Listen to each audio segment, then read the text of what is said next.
For years, everyone assumed Osama Bin Laden would live out his days or die in the rugged mountains along the Afghan border. For all intents and purposes, he was killed in the suburbs, less than 40 miles from where the president of Pakistan lives. There are no rocky caves near Bin Laden's compound in Abbottabad, but there are golf courses in the Pakistan Military Academy, and his house was 8 times bigger than any home in the neighborhood. Here is Bin Laden. The 3-story building was built about 6 years ago. A Bin Laden protege and his brother lived on the first floor of the main building in another house in the compound. But Bin Laden's family occupied the top 2 floors of the main building. Unlike other neighbors who took their trash out, these people burned theirs inside the compound. And if 2 main gates weren't enough to discourage visitors, opaque windows shielded the inside. And there was an 18-foot outer wall topped with barbed wire. It stood out.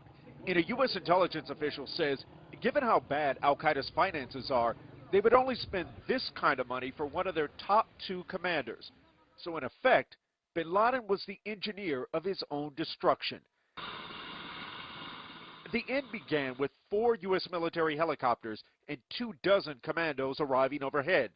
When some of the Navy SEALs landed on the ground, the assault teams stormed the compound. They're going room to room, very methodical. But high above, multiple American planes and drones were in the air, ready to help the team if needed. CIA Director Leon Panetta was quarterbacking the mission in secure radio contact with the assault team commander. But back at the White House, the president's national security team was anxiously watching video from the site.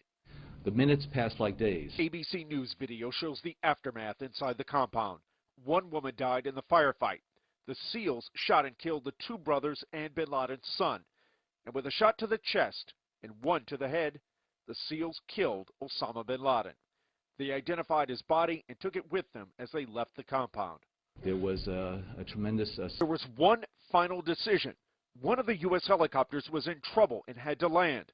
The team made the call to destroy it there on the ground and hustled the women and children away before blowing up the aircraft. It took 40 minutes